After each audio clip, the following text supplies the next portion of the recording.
जर तुम्ही फक्त अडचणीत असताना प्रार्थना करत असाल तर तुम्ही नेहमी अडचणीतच राहाल. कारण आत्म्याला फक्त आपत्कालीन प्रार्थना पुरेशी नसते, त्याला दररोजचे आध्यात्मिक अन्न लागते. देव तुमचा बँकर नाही किंवा इच्छा पूर्ण करणारा जिन नाही. तो तुमचा पिता आणि राजा आहे आणि त्याला तुमच्या परिस्थितीच्या आरामापेक्षा तुमच्या हृदयाची स्थिती अधिक महत्त्वाची वाटते. येशूने देवाशी कसे बोलावे याचा योग्य मार्ग उघड केला आहे. तुम्हाला माहीत आहे का की तुमची प्रार्थना प्रभावी होणे हे फक्त तुम्ही काय बोलता यावर अवलंबून नसते, तर तुम्ही ते कसे बोलता यावरही अवलंबून असते. काही प्रार्थना छताला धडकून परत येतात, कारण देव ऐकत नाही म्हणून नाही, तर आपण एक गंभीर चूक करत आहोत, ज्याबद्दल येशूने स्पष्टपणे इशारा दिला होता. या व्हिडिओमध्ये आपण प्रार्थनेत अनेक विश्वासणारे करतात अशा 8 शक्तिशाली चुका उघड करणार आहोत. हो, अगदी विश्वासू लोकसुद्धा.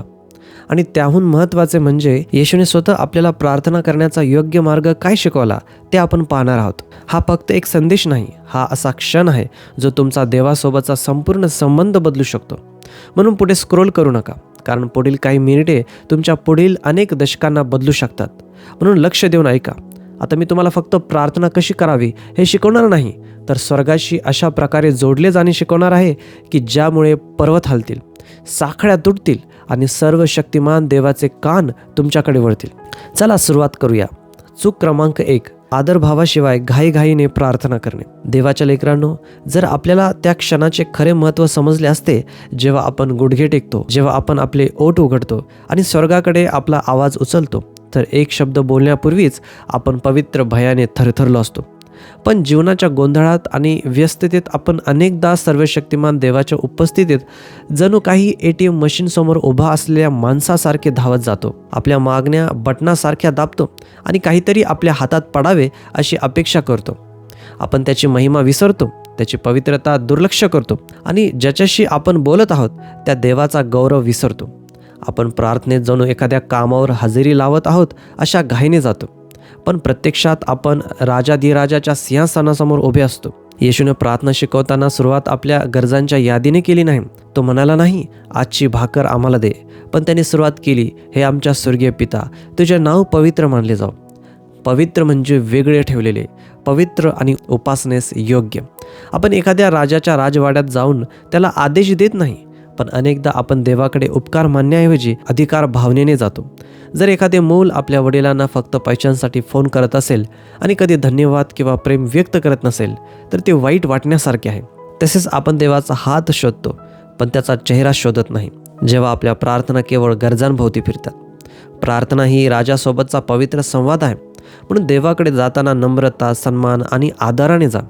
खरी प्रार्थना म्हणजे मागण्याबद्दल नसते, ती देवाला ओळखण्याबद्दल असते. देवा, तू पवित्र आहेस, तू उंच आहेस, गौरवशाली आहेस, तू स्तुतीस योग्य आहेस. जेव्हा तुम्ही उपासनेने सुरुवात करता तेव्हा स्वर्ग प्रतिसाद देते, कारण तुमचे शब्द नव्हे तर तुमचे हृदय देवाला स्पर्श करते. आदरभाव देवाला जवळ येण्यासाठी आमंत्रण देतो आणि जेव्हा देव जवळ येतो तेव्हा सर्व काही बदलते. शांती येते, सामर्थ्य वाहू लागते आणि प्रकाश प्रगट होतो. म्हणून मागण्यांपूर्वी थांबा आणि लक्षात ठेवा की तुम्ही कोणाशी बोलत आहात. तो तुमचा नोकर नाही, तो अनंत पिता, सृष्टीचा निर्माण करता आणि अनादी अनंत देव आहे. म्हणून तुमच्या विनंत्यापूर्वी तुमची स्तुती उंच जाऊ द्या, कारण जो आदरभावाने प्रार्थना सुरू करतो तो कधीही रिकाम्या हाताने परत जात नाही, तो बदललेला परत येतो.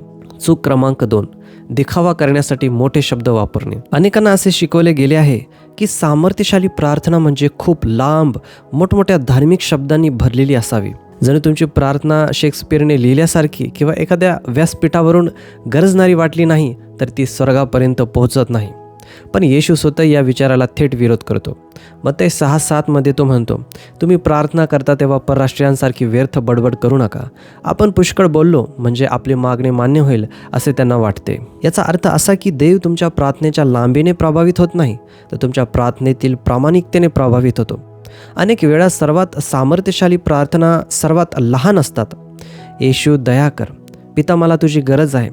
अशा प्रार्थनांना कोणत्याही भाषांतराची गरज नसते, कारण त्या शरण गेलेल्या हृदयाच्या प्रामाणिकतेतून येतात.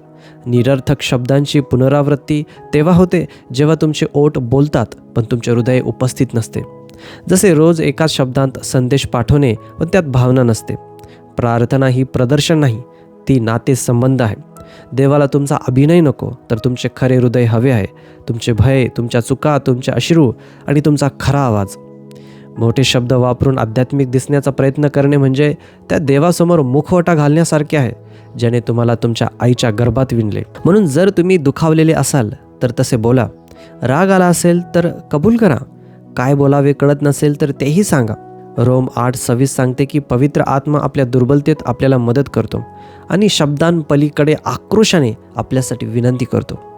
तुम्हाला सुंदर बोलण्याची गरज नाही, फक्त प्रामाणिक असण्याची गरज आहे. कारण प्रार्थना ही प्रदर्शनासाठी काव्य नसून देवाशी जोडणारा संवाद आहे. एक साधे तुटलेले, हे देवा मला तुझी गरज आहे, हे 10 मिनिटाच्या धार्मिक वाक्यांपेक्षा अधिक सामर्थ्याने स्वर्ग हलू शकते. म्हणून साधेपणाने, प्रामाणिकपणे आणि मुलाने आपल्या पित्याशी बोलावे तसे देवाशी बोला. हीच ती प्रार्थना आहे जी देवाचे हृदय हलवते आणि तुमचे वातावरण बदलते. चूक क्रमांक 3, प्रार्थनेला फक्त संकटात दाबायचे बटन समजणे. आपल्यापैकी अनेक जण फक्त तेव्हाच देवाकडे प्रार्थना करतात जेव्हा जीवनात अडचण येते, जेव्हा आजाराची बातमी येते, जेव्हा पैसे कमी पडतात, जेव्हा समस्या वाढतात किंवा माणसे साथ सोडतात. आपण प्रार्थनेला जणू एमर्जन्सी बटन समजतो. पण येशूने अगदी वेगळे उदाहरण दाखवले. लोक 5:16 लिहिले आहे. पण तो अरण्यात अधूनमधून एकांतात जाऊन प्रार्थना करत असे. तो फक्त संकटाच्या वेळी नाही, तर वारंवार शांत ठिकाणी एकांतात प्रार्थना करत असे. का? कारण येशूसाठी प्रार्थना ही फक्त संकटाची प्रतिक्रिया नव्हती, ती रोजची देवाशी सहभागिता होती. पण आज अनेक वेळा आपण असे जीवन जगतो की प्रार्थना हा शेवटचा उपाय बनतो, पहिली प्रतिक्रिया नाही. आपण फक्त तेव्हाच प्रार्थना करतो जेव्हा आपण खूप अडचणीत असतो आणि विसरतो की भक्ती फक्त अडचणीतच करायची नसते. कल्पना करा की एका लग्नात पती पत्नी फक्त समस्या असताना बोलतात. असे नाते खरे नाते नसते, ते ओझे बनते. तसेच आपण देवाशी वागतो. सकाळी त्याला विसरतो आणि संकटात त्याच्याकडे धावतो. पण देवाला तुमचा रोजचा भाग व्हायचे आहे, फक्त आपत्कालीन मदत नाही. प्रार्थना तुमच्या आत्म्याचा श्वास आहे, ते तुमचे जीवन रेखा आहे, शेवटचा उपाय नाही. जसे आपण जिवंत राहण्यासाठी सतत श्वास घेतो, तसेच आध्यात्मिकदृष्ट्या जिवंत राहण्यासाठी प्रार्थना करावी लागते. म्हणून देवाला फक्त संकटात आठवू नका. सकाळी उठल्यावर त्याच्याशी बोला, दिवसभर त्याला आठवा आणि रात्री त्याचे आभार माना. प्रार्थनेची सवय बनवा, फक्त संकटात केलेली कृती नाही. जेव्हा सर्व काही ठीक असते तेव्हाही देवासोबत वेळ घाला. म्हणजे जेव्हा संकट येईल तेव्हा तुम्हाला त्याच्यासोबत उभे राहता येईल. देवाशी खरे नाते शांत आणि नियमित क्षणात तयार होते, फक्त संकटात नाही. आणि हे लक्षात ठेवा, जर तुम्ही फक्त अडचणीत असताना प्रार्थना करत असाल तर तुम्ही नेहमी अडचणीतच राहाल. कारण आत्म्याला फक्त आपत्कालीन प्रार्थना पुरेशी नसते, त्याला दररोजचे आध्यात्मिक अन्न लागते आणि प्रार्थना हेच ते अन्न आहे. चूक क्रमांक 4, देवाच्या इच्छेला समर्पण न करता प्रार्थना करणे. जर तुम्हाला समर्पण आणि सूचना देणे यातील फरक खरोखर समजला तर तुम्ही कृपेच्या सिंहासनाला आदेश देण्याचा प्रयत्न करणे थांबवाल आणि त्याऐवजी गुडघे टेकून असे म्हणाल, तुझी इच्छा पूर्ण हो. अनेक विश्वासणारे प्रार्थनेला जणू देवाला मनवण्याचा मार्ग समजतात. त्यांना वाटते की जर आपण खूप वेळ रडलो, मोठ्याने ओरडलो किंवा खूप उपवास केला तर आपण देवाला आपल्याला हवे ते करायला भाग पाडू शकतो. परंतु येशू जो आपला परिपूर्ण आदर्श आहे, मत्ते 6:10 शिकवतो, तुझे राज्य येव, जसे स्वर्गात तसे पृथ्वीवरही तुझ्या इच्छेप्रमाणे हो. येशू स्वतः देहात आलेला देव होता, तरीही त्याने स्वतःला नम्र केले आणि आधी पित्याच्या इच्छेला मान देण्यास शिकवले. आणि गेतसेमाने बागेत जेव्हा त्याच्या मस्तकावरून रक्तासारखा घाम येत होता तेव्हा त्याने असे म्हटले, पिता माझी नाही पण तुझी इच्छा पूर्ण हो. हाच परिपक्व प्रार्थनेचा खरा अर्थ आहे. देवाला आपल्या योजनेनुसार वाकवणे नाही, तर स्वतःला त्याच्या इच्छेला अर्पण करणे. कारण कदाचित तुम्ही ज्या गोष्टीसाठी प्रार्थना करत आहात तीच गोष्ट तुम्हाला नष्ट करू शकते. कदाचित ते नाते, ती नोकरी किंवा ते उघडावे असे वाटणारे दार फसवणूक आणि अडचणीने भरलेले असतील. कधीकधी देव नाही म्हणतो शिक्षा देण्यासाठी नाही, तर आपले संरक्षण करण्यासाठी. म्हणून आपला विश्वास असा वाढला पाहिजे की आपण देवाच्या नाहीवरही तितकाच विश्वास ठेवू जितका होवर ठेवतो. प्रार्थनेत समर्पण करणं म्हणजे जणू अशा रस्त्यावर गाडी चालवण्याचे स्टेअरिंग देवाला देणे जिथे तुम्ही कधीच गेले नाही. तुम्ही म्हणता, देवा तुला ते वळण दिसतात जे मला दिसत नाहीत, तुला ते धोके माहीत आहेत जे मला कळत नाहीत. मी प्रवास करेन पण गाडी तू चालव. आणि चमत्कार असा की जेव्हा देव गाडी चालवतो तेव्हा तुम्ही अशा ठिकाणी पोहोचता ज्याची तुम्ही कधी कल्पनाही केली नव्हती. पण जर तुम्ही परिणामांवर नियंत्रण ठेवण्याचा हट्ट धरता तर देवाच्या मार्गदर्शनाचा चमत्कार तुम्ही चुकवाल. म्हणून प्रार्थना देवाला आदेश देण्यासाठी करू नका, देवाकडून दिशा मिळवण्यासाठी करा. देवाला तुमचा सेवक समजू नका जो तुमचे आदेश घेतो, त्याला तुमचा प्रभू समजा जो मार्ग दाखवतो. खरी प्रार्थना फक्त मस्तक नाही तर हृदयही नमवते. ती मागणी करण्यासाठी नाही तर देवाची इच्छा समजण्यासाठी असते. महान प्रार्थना नेहमी देवा मला हे दे अशी नसते, तर देवा मला मार्ग दाखव अशी असते. आणि जेव्हा तुम्ही असे जगता तेव्हा स्वर्ग फक्त तुमचे ऐकत नाही तर ते तुमच्यासाठी कार्य करायला लागते, कारण तुमचा आवाज सिंहासनाच्या हृदयाशी जुळतो. चूक क्रमांक 5, प्रार्थनेत चिंता येऊ देणे. बंधूंनो, प्रार्थना आणि घबराट यांना एकसारखे समजण्याचा मोठा धोका आहे. अनेक वेळा आपण देवाकडे आपले ओझे सोडण्यासाठी जात नाही तर तेच पुन्हा पुन्हा सांगण्यासाठी जातो. आपण आपली चिंता बोलून दाखवतो पण ती देवाकडे सोडत नाही. आपण आपल्या भीतीबद्दल बोलतो पण ती त्याच्या पायाशी ठेवत नाही. आपण म्हणतो देवा मी तुझ्यावर विश्वास ठेवतो, पण तरीही आपली समस्या अधिक घट्ट पकडून ठेवतो. आणि प्रार्थना करून बाहेर पडताना आपण जसे आत गेलो होतो तसेच ओझ्याखाली असतो. लक्षात ठेवा, प्रार्थना ही फक्त मन मोकळे करण्याची जागा नाही, ती विश्वासाची देवाणघेवाण आहे. ती असा क्षण आहे जिथे आपण आपली चिंता देवाला देतो आणि त्याच्या बदल्यात देव आपल्याला आपली शांती देतो. येशू मत्ते 6:25 मध्ये म्हणतो, तुमच्या जीवनाबद्दल चिंता करू नका. हा सल्ला नाही, ही आज्ञा आहे. चिंता ही फक्त भावना नाही, ती भीतीवर विश्वास ठेवण्याची निवड आहे. चिंता उपासना थांबवते, विश्वास कमजोर करते आणि आनंद गप्प करते. आणि सर्वात वाईट म्हणजे कधीकधी चिंता अशी मूर्ती बनते ज्यासमोर आपण नतमस्तक होतो, त्या देवाऐवजी ज्याच्यावर आपण विश्वास ठेवतो असे आपण म्हणतो. कल्पना करा, तुम्ही विमानतळावर जाता, तुमचे सामान काउंटरवर देऊन टाकता, पण तरीही ते ओढत ओढत तुमच्या सीटपर्यंत घेऊन जाता. लोक तुम्हाला पाहून म्हणतील की तुम्ही वेडे आहात, पण आध्यात्मिकदृष्ट्या आपण असंच करतो. आपण आपले ओझे देवापुढे आणतो, त्यावर रडतो, त्याबद्दल बोलतो आणि नंतर पुन्हा ते उचलून आपल्या दिवसात घेऊन जातो. पण प्रार्थना म्हणजे आत्म्याचे ओझे सोडण्याचे ठिकाण आहे. जे तुम्ही देवावर टाकले आहे ते पुन्हा उचलायचे नसते. 1 पेत्र 5:7 म्हणते, तुमची सर्व चिंता त्याच्यावर टाका कारण तो तुमची काळजी करतो. टाकणे म्हणजे फक्त सांगणे नाही, ते पूर्णपणे सोडणे आहे. जसे एखादे मूल आपल्या आईवडिलांच्या कुशीत स्वतःला सोडते, तसा विश्वास ठेवून आपले ओझे देवावर सोडायचे असते. तुमच्या प्रार्थना कमजोर का वाटतात माहिती आहे का? कारण त्या विश्वासाने नाही तर भीतीने भरलेल्या असतात. कारण आपण ज्या तोंडाने देवाची स्तुती करतो त्याच तोंडाने शंका बोलतो. म्हणून आपले मन 2 बाजूंना ओढले जाते. याकोबाच्या पुस्तकात लिहिले आहे, द्विबुद्धी मनाचा माणूस आपल्या सर्व मार्गात अस्थिर असतो. तुम्ही एकाच वेळी शांत आणि घबराट या दोन्ही मार्गावर चालू शकत नाही. म्हणून आज ठरवा, मी विश्वास ठेवणार की घाबरणार, मी चिंता करणार की देवाची स्तुती करणार. कारण जो माणूस खऱ्या विश्वासाने प्रार्थना करतो तो फक्त आपली भीती बोलत नाही, ती देवाला सोपवतो. तो फक्त मन मोकळे करत नाही, तो देवावर विश्वास ठेवतो. आणि जेव्हा तुम्ही अशी प्रार्थना करता तेव्हा तुम्ही फक्त भावनांनी भरून बाहेर पडत नाही तर देवाच्या कृपेने आणि शांतीने भरून बाहेर पडता. चूक क्रमांक 6, फक्त शारीरिक गरजांवर लक्ष ठेवून प्रार्थना करणे. ही चूक खूप सूक्ष्म आहे. आपण देवाकडे आपल्या यादीसह जातो. आपली बिले, उद्दिष्टे, आरोग्य, नाती या गोष्टी देवापुढे मांडण्यात काही चुकीचे नाही, कारण देवाला आपल्या गरजांची काळजी असते. पण समस्या तेव्हा होते जेव्हा ह्याच तात्पुरत्या गरजा आपल्या प्रार्थनेचे संपूर्ण केंद्र बनतात. येशू मत्ते 6:33 मध्ये म्हणतो, प्रथम देवाचे राज्य आणि त्याचे नीतिमत्व शोधा आणि या सर्व गोष्टी तुम्हाला मिळतील. पण आपण अनेकदा उलटे करतो. आपण गोष्टी शोधतो आणि आशा करतो की देवाचे राज्य आपोआप मिळेल. देवाला फक्त भौतिक आशीर्वादांसाठी विनवून चालत नाही आणि त्याच वेळी तो आपल्या आत्म्यात जो बदल करू इच्छितो त्याकडे दुर्लक्ष करता येत नाही. देव तुमचा बँकर नाही किंवा इच्छा पूर्ण करणारा जिन नाही. तो तुमचा पिता आणि राजा आहे आणि त्याला तुमच्या परिस्थितीच्या आरामापेक्षा तुमच्या हृदयाची स्थिती अधिक महत्त्वाची वाटते. तुम्हाला बढती हवी आहे, पण तुम्ही पवित्रतेसाठी प्रार्थना केली आहे का? तुम्हाला मोठा आशीर्वाद हवा आहे, पण तुम्ही देवासमोर नम्र होण्यासाठी मागितले आहे का? नवीन घर मिळाले तरी काय उपयोग जर तुमचा आत्मा अजूनही देवाच्या उपस्थितीत घर शोधत असेल?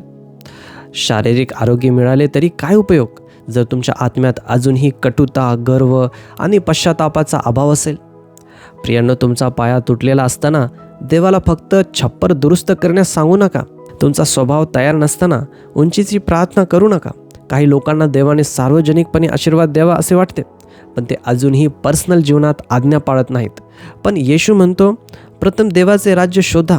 याचा अर्थ त्याचे राज्य, त्याचे अधिकार आणि त्याचे नीतिमत्व शोधणे, म्हणजे आधी असे विचारणे, देवा मी तुझ्यासारखा कसा होऊ शकतो, आणि त्यानंतर देवा तू मला काय देऊ शकतोस. खरी प्रार्थना व्यवहारापेक्षा आत्मिक बदलाला प्राधान्य देते. ती म्हणते, देवा माझे उत्पन्न वाढण्यापूर्वी माझी प्रामाणिकता वाढव, माझ्या कामाला आशीर्वाद देण्यापूर्वी माझे हृदय शुद्ध कर. चूक क्रमांक 7, क्षमा करणाऱ्या देवाशी बोलताना मनात राग आणि क्षमा न ठेवणे.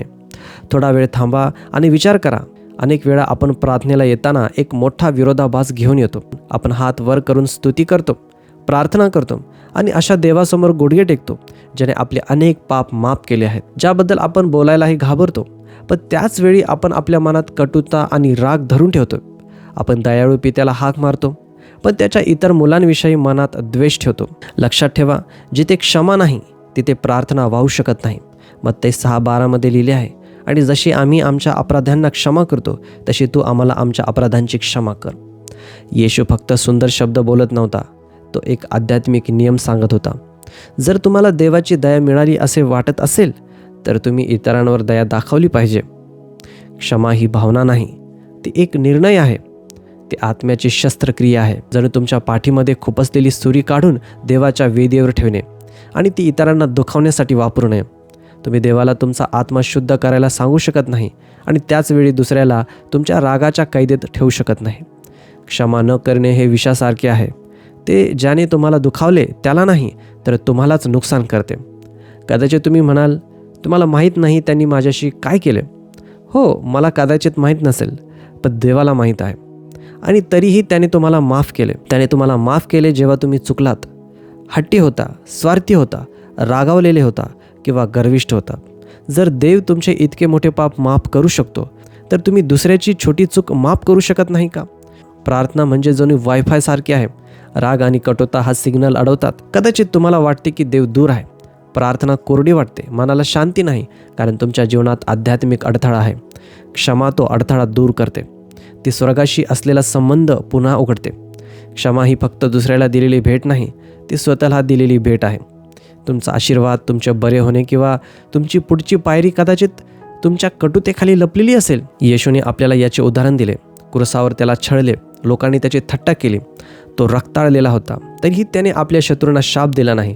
त्याने प्रार्थना केली, पिता त्यांना माफ कर, कारण ते काय करतात ते त्यांना कळत नाही. जर येशू वेदनेत असतानाही क्षमा करू शकला तर आपण प्रार्थनेत क्षमा करू शकतो. जर तुम्हाला देवासोबत योग्य नाते हवे असेल तर इतरांबरोबरही योग्य नाते ठेवावे लागेल. जर तुमची प्रार्थना वर जावी असे वाटत असेल तर तुमचा राग मेला पाहिजे. आज स्वतःला विचारा, कोणाचे नाव ऐकले की तुमच्या मनात त्रास होतो? कदाचित त्यालाच देव तुम्हाला सोडून द्यायला सांगत आहे. क्षमा ही कमजोरी नाही, ती एक शक्तिशाली शस्त्र आहे.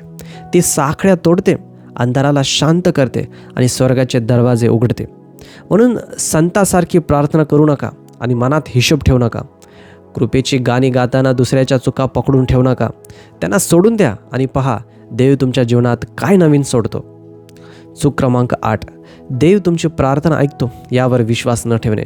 आता नीट ऐका, तुमच्यापैकी बरेच जण प्रार्थना करतात पण मनाच्या आत खोलवर त्यांना अपेक्षा नसते. तुम्ही तोंडाने देवाशी बोलता पण मनात शंका ठेवता. तुम्ही योग्य शब्द बोलता पण प्रार्थना संपल्यावरही त्याच ओझ्याने परत जाता. पण येशूने असे शिकवले नाही. मत्ती 7:7-8 तो म्हणतो, मागा म्हणजे तुम्हाला दिले जाईल, शोधा म्हणजे तुम्हाला सापडेल, ठोका म्हणजे तुमच्यासाठी उघडले जाईल. हे कदाचित नाही, हे देवाच्या खात्रीचे वचन आहे. कधीकधी आपण अनाथासारखे प्रार्थना करतो, जणू आपल्याला खात्री नाही की पिता घरी आहे की नाही किंवा तो ऐकत आहे की नाही. पण लक्षात ठेवा, तुम्ही अनाथ नाही, तुम्ही देवाची मुले आहात. की तुम्हाला अंदाज लावायची गरज नाही की देव ऐकतोय की नाही. तो तुमची प्रार्थना तुम्ही कुजबुजण्यापूर्वीही ऐकतो. यशाया 65:24 म्हणते, त्यांनी हाक मारण्यापूर्वी मी उत्तर देईन, ते बोलत आहेत तोच मी त्यांचे ऐकेन, असे होईन. पण प्रार्थनेत विश्वास असला पाहिजे. याकोब 1:6 म्हणते, मागताना विश्वासाने मागा आणि शंका करू नका, कारण शंका करणारा माणूस समुद्राच्या लाटेसारखा असतो, जो वाऱ्याने हलत राहतो. शंका प्रार्थनेची ताकद कमी करते. ती शब्दांना वजन नसलेली बनवते. ती मनाला अस्थिर करते. म्हणून जेव्हा तुम्ही प्रार्थना करता तेव्हा फक्त मागू नका, देव ऐकतो याची अपेक्षा ठेवा, तो काम करेल याची अपेक्षा ठेवा. कदाचित तुमच्या पद्धतीने नाही, कदाचित तुमच्या वेळेनुसार नाही, पण नेहमी त्याच्या बुद्धीने. दानिएलने प्रार्थना केली तेव्हा देवदूताने त्याला सांगितले, ज्या दिवशी तू समजून घेण्यासाठी मन लावलेस त्या पहिल्याच दिवशी तुझे शब्द ऐकले गेले. म्हणून शांतता आली म्हणून देव नाही असे समजू नका. उशीर झाला म्हणून देव ऐकत नाही असे समजू नका. कदाचित स्वर्गात पडद्यामागे काम सुरू आहे. देव तुमच्या जीवनात गोष्टी विणत आहे. म्हणून धैर्याने उभे राहा आणि देवाशी बोला जसे तुम्हाला माहीत आहे की तुम्ही कोण आहात. तुम्हाला देवाकडे प्रवेश आहे. तुम्हाला अधिकार आहे. तुम्ही ढगांशी बोलत नाही. तुम्ही विजय मिळवलेल्या प्रभूशी बोलत आहात आणि त्यामुळे सर्व काही बदलते. लक्षात ठेवा, येशूने आपल्याला फक्त प्रार्थनेचे शब्द दिले नाहीत तर दृष्टिकोन दिला. प्रार्थना ही प्रदर्शनासाठी नाही, ती आपल्या नात्यासाठी आहे. आपण स्वर्गीय पित्याशी बोलणारी त्याची मुले आहोत. आपण त्याचा हात वाकवण्याचा प्रयत्न करत नाही, आपण त्याच्या हृदयाला स्पर्श करतो. जर तुम्ही देवाशी बोलण्याची पद्धत सुधारली, जर तुम्ही आदराने सुरुवात केली, प्रामाणिकपणे बोललात, दररोज प्रार्थना करण्याची सवय ठेवली, तुमची इच्छा देवाला समर्पित केली, तुमची चिंता त्याच्यावर टाकली, आत्मिक परिवर्तनाला महत्त्व दिले, क्षमा न करणे सोडून दिले आणि विश्वासाने अपेक्षा ठेवली, तर तुम्ही फक्त चांगली प्रार्थना करणार नाही तर तुम्ही धैर्याने जगाल. तुमचे मन हलके होईल. तुम्ही अधिक ताकदीने लढाल आणि अधिक खोल प्रेम कराल आणि अधिक उंच उभे राहाल. कारण प्रार्थना फक्त देवाशी बोलणे नाही, ती जीवन बदलणारी प्रक्रिया आहे. जर हा संदेश तुम्हाला आशीर्वाद देणारा वाटला असेल तर खाली कमेंटमध्ये धाडसाने लिहा, प्रभू माझ्या प्रार्थनेचे जीवन बदल आणि माझे हृदय नवीन कर. हे तुमचे विश्वासाचे विधान, तुमची संमती आणि तुमचे समर्पण म्हणून लिहा. स्वर्गाला ते दिसू द्या, शत्रूला ते ऐकू द्या आणि तुमच्या आत्म्याला त्यावर विश्वास ठेवू द्या. कारण आजचा दिवस फक्त आणखी एक संदेश नाही, तो एक पवित्र क्षण आहे जिथे स्वर्ग आणि पृथ्वी भेटतात आणि सर्व काही बदलते. आणि जाण्यापूर्वी देवाचे वचन अधिक लोकांपर्यंत पोहोचण्यासाठी लाईक, सबस्क्राईब आणि शेअर करायला विसरू नका. वचनाच्या अधिक खोल अभ्यासासाठी तुम्ही आमचे चॅनल मेंबर्स बनू शकता. प्रभू आपणा सर्वांना आशीर्वादित करो. आमेन.